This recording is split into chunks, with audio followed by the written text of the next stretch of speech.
Good Good morning. morning. Oh, you I, first there, Jenna. You first. no, I figured I did it at the same time with you. There we go. You Go do ahead, it. welcome us in. Go ahead, hon. Well, I'm welcoming us in. You have reached the most exciting motivational webcast in the world today. I'm Herb Bailey in South Carolina. She is Jenna Marie Stone here in New York. Woo woo! It is Tuesday. Tuesday. Tuesday. Terrific Tuesday salutations. Yes, yes, yes. I hope everybody is having a terrific day, and I hope you're having a great morning there, Herb. Oh yeah, it's a little chilly still here in South Carolina. It's Yeah, like, here too. man, Up and down. Yesterday was nicer. I'm just eating my yeah. my But protein Nutribar. Don't there you little go. filling. I love blueberry. Oh my God, this is like a raspberry blueberry mix that Oh comes yeah. like a little bit of everything. But you know what? I used to wake up and crave something super sweet until I think your body it kind of balances out. Like when you wake up in the morning, you don't know if you're in the mood for eggs, let's say, or if you're in the mood for something Yeah. sweet. It depends, I I, guess. for me, the last month it's been oatmeal. I So have oatmeal throughout the day, and I'll tell you why. I've been doing oatmeal since I was about 11. When I wake up in the morning, I have that at 4 a.m. because I'm up at between 4 and 5. My oatmeal has to be organic, no milk, very little water, and fresh berries. oh, okay. If I don't have bananas, strawberries, or blueberries, I cannot eat my yogurt, my oatmeal, and I have to put a dollop of Greek yogurt, Fage, F-A-G. Dollop. A A dollop. dollop, yes, Yeah. just a little bit, just a Yeah. hint. And I love my Greek yogurt. But what's funny is that there are times I wake up and I'm like, I'm craving a Dunkin' Donut, or I'm craving Yeah. this. Not that sweet, but it's enough, or peanut butter and jelly. So I never just wake up and just have oatmeal. Because here's what happened with me with the oatmeal. I was only having oatmeal for breakfast. Yeah. And I found my weight to kind of just stop, because whenever you're feeding your body the same thing over and over, Oh, you got to shock it. yeah. So Yeah. there are times where I've woken up and had like veggie pizza for breakfast, and then for lunch, It's 5 o'clock somewhere. yeah, and then for lunch, I'm like, you know what? I don't want anything but oatmeal, and I would eat oatmeal for lunch, and it would be filling because oatmeal's so filling. Do you not agree? Oh, I agree. Oh, This weekend, I popped open a beer at 1 o'clock in the afternoon, and I said, "Well, it's 5 o'clock somewhere." hmm. And But it was St. Patty's weekend, so it's yeah. not like, I mean, I don't know about you. Beer doesn't taste the same when it's daylight out. No, I agree. I agree. I'm not a day If I drinker. start drinking beer early, it's not the same. There's some people that wake up at 10 a.m. and they're drinking a beer. Yeah, I can't. I can't get into it. Yeah. But if it's dark out, and Yeah. especially if it's like I'm like unwinding, I It's need almost like a period on the day. oh, yes, or an exclamation point.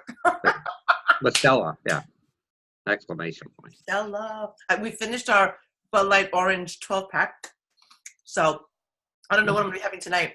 I do have 2 Stellas left though. Okay. It's so funny because ever since we started showing Stella, so many people we said, "Holy shit! I didn't know you liked Stella." There's a lot of stuff you don't know we like. Yeah, who knows, Who But knows? I saw a quote today and I really loved it. I want to share it Okay. with you. It said, "If talking to plants make them better, like it actually lifts them. If you're a plant person, Yeah. or if you're a plant killer, like I'm a fish killer." Now here's a mess today, but I'm a plant lover. When Mine you too. talk to plants and you tell them how beautiful they are, and just be kind to them, they really blossom. Imagine how if you talk to humans that way. What could come from that? A little Tuesday nugget there. Oh yeah, Imagine today if everybody you bumped into, you were actually very, very nice to. And and over the top nice. They didn't expect it. exactly. And you know what? Sometimes if you find yourself arguing with somebody over something stupid, right? It's better. It's always better to choose to be kind than to be right. Yeah, true. Because a lot of times when you want to be right, you can be a little unkind, right? Well, when I know I'm right, when I know that the other person is not right, when I'm 100% know that I'm right, I choose to, okay, this is not going to go the way I want, so I'll just be nice, and then hopefully they'll see the error of their ways. But So you choose kindness over being righteous. yeah, I because it's not worth it. I mean, really, Exactly. I agree with you. I do the same thing. I don't have to be right all the time. But what I learned to say, and you'll love this, say something that I may disagree with. It doesn't matter. Just say anything, and I'll just disagree with it. Okay, Red Sox are number one. See, I beg to differ. Now, here's what happens. You can say something like, well, come on, and give an argument, and I'll go back and give you an argument why the Yankees are number one, whatever, right? So now, at the end of the day, this is what I say, and feel free to use this, everybody out there who's Feel free to use this. This is gold. You're going to laugh when you hear this. Herb, I would ordinarily agree with you, but then we'd both be wrong. Whoa. Okay. What do you say after that? You can't say anything. You just like... Just give you a hand signal and walk away. I just silenced you, right? Without... Yeah. So just take a sip of coffee. Diplomacy, the ability to tell people to go take a hike, and they're looking forward to the trip. True. It's true. I don't know why. Well, I mean, really, use it during your political conversations, your religious conversations. Conversations that no one's going to win, and just use that. But it's just funny. You have to have a sense of humor. Yeah. Because really, what is somebody going to say to you if you say, I would ordinarily agree with you, but then we both be wrong? I mean, what do you say to that? You just don't say anything. No. You walk away with, you're like, okay. Like, there's no comeback for that, right? So anyway, I thought that was pretty cool. Guys would be saying, oh, okay, the woman's a bitch. No. Because they silenced you? No, I get it. I'm just kidding. You know what bitch means? What? You know, bitch is the highest compliment you give to a woman, right? Well, a lot of guys don't use it that way. Well, I'm going to tell you the acronym for bitch. If you're out there and you're a bitch, own it. Okay? Being in total control of herself. Really? And then if you want to be a male bitch, which a lot of guys are bitchy, and it's being in total control of himself. Because it could go either way. Isn't that confidence? Well, listen. Some people call it confidence. Some people call it conceitment. I always say, I'm not conceited. I'm convinced. Learn the difference. There you go. I do like that. I like that. So somebody tells you you're conceited, like, I'm not conceited. I'm convinced. No. There is a difference. And, because, how I talk on social media and how I encourage and all that, people say, oh, you're a very confident man. And I'll say, well, confidence came through a lot of learning along the way. And, it just doesn't, I'm confident. It's through life, you become confident. You become strong. Uh-huh. And so I think, confidence is a daily walk in progress. It's, being confident today as you were confident yesterday, and hopefully tomorrow. It's walking through life. Absolutely. Well said. I totally agree with that. And you know what? The more you fail, the more confident you get. No, without doubt. Believe it or not. Yeah. So if you're a natural born failure, rest assured you are confident. And if you're a natural born leader, you will have a confidence about you.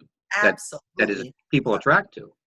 And so, I think the two a lot of times go together. Oh, yeah. Being a leader or possessing those leadership qualities definitely has that sense of confidence, but don't mistake confidence for arrogance. Yes, very true, very true. I've met a lot of leaders that were arrogant. Oh, yeah. And narcissistic, right? It's all about themselves. Like, and you don't want to be part of that. Look at me kind of thing. And you know what I learned? It's not about me. I shine more when I shine through others. Well, in the days where I was, leading board meetings, I had like 8-10 people, around a table, and they're looking to me for answers and direction. And you've got to watch yourself. You don't want to be arrogant, because no, people will not follow you if you're arrogant. And it's you you don't got want to to hire people that are just going to follow you either. Like if you have a round table of people, you want them to step up to bat. Otherwise, you're working too hard. So like very true. For me, I don't hire people with an employee mentality. I want managers. I don't want to micromanage anybody. A true leader will delegate and find people he can delegate to, or she can delegate to. Right. And the other thing that people will see is that if you're a good leader and you're in a room and no one knows you're the leader or the boss, you're a good leader. Yeah, true. Because you don't have to really show people, I'm it, follow me. I love the times where I was just sitting at the table and people were talking. And they're talking. They're exchanging ideas, and they're talking. And I'm just sitting there, and I'm not saying a word, because, of course, I'm taking it all in. But I'm like, okay, saying to myself, okay, that person can do this. That person can. You know what I do now in meetings, and I'm not afraid to say it.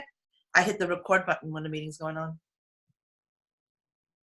Now, 10 years ago when I was, in charge of board meetings at the colleges, and I ran, the dean, and I always ran something where there was like 10 or 12 people in the round table. Yeah. And I have ADD. When everybody's talking at the same time, God bless, I can't take it all in when everybody's talking at the same time. True. What I do is I single-handedly hear one conversation, then I bounce off to another, but I'm not really taking it all in. How can I? Because then I'm also deciphering it in my head, right? Because I'm talking to myself too. It's like, oh, that was interesting. Oh, that was interesting. Oh, that was interesting too. Oh, you know what? There were times where I was hoping the board secretary took notes. And they didn't, right? A lot of times it's like, I know. So now when somebody tells me we're going to go into a meeting, and I always say the same joke, really. Can we just do an email about it? We have to have a meeting, right? Meetings suck. And so I say, you know what comes out of meetings? They're like, what? People. Yeah. Yeah. The same ideas that you go into a meeting are the same ideas you walk out of. Nobody really has anything new to say. So what I say is like, okay, meeting, do you mind if I just hit record? I'd like to record the meeting. Of course, I ask permission because I don't want them. And the reason I do that is why, when I leave all the noise or when I leave all that turbulence, I want to take a deep breath, forget what I just heard because it was probably gibberish, and then hit play and just listen.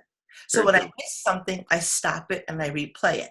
Yeah. And I found that when I did that, I had a note next to me, a notepad, and I took key points so that when we went to the next meeting, that's how we started the meeting. I said, listen, I'd like a laundry list of things that I picked up in the last meeting that were important to me, and I'm hoping that you guys can also let me know what you got from the last meeting. Do you know that nobody had anything to say about the previous meeting? I remember those days well, Jenna.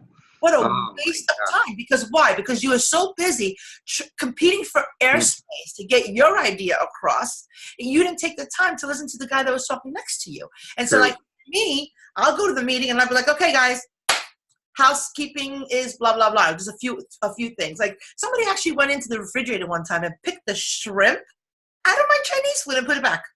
Like, why would you do that? Hell? Why would you take the Chinese food that's mine, that I put my name on it? This was like, about 10 years ago. But still, to this day, it had like rice, and then it had like maybe 4 or 5 shrimp.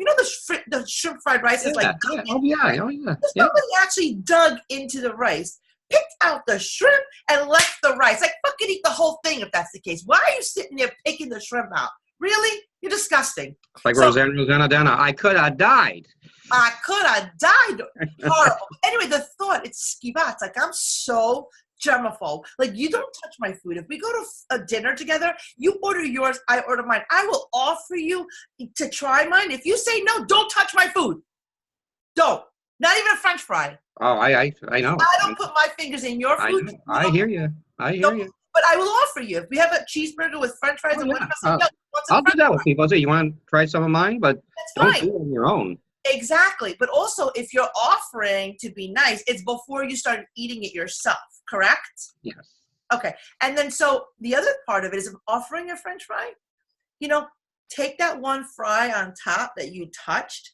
Don't be, fishing. I mean, don't be I'm fishing. wondering how we went from leadership to French fries, but that's just. But my point is that there's certain pet habits, whatever, human habits. But the point is also, like, when you're in a board meeting and everybody's trying to get their ideas out, Yeah. and you're trying to walk away with something, so you don't feel like you just lost the 20 minutes of your life for nothing. Oh, I agree. I You know agree. what I mean? That's Yeah, my we've point. both been there. I hear you.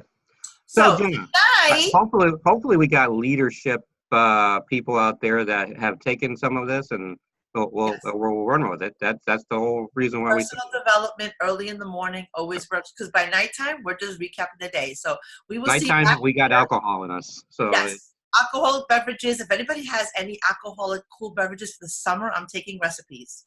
recipes. 3 We're bars always in listening. my We're house. always listening. I have 3 bars. I have a bar downstairs, a bar on my main floor, and an outside bar. I gotta visit you guys. I'm taking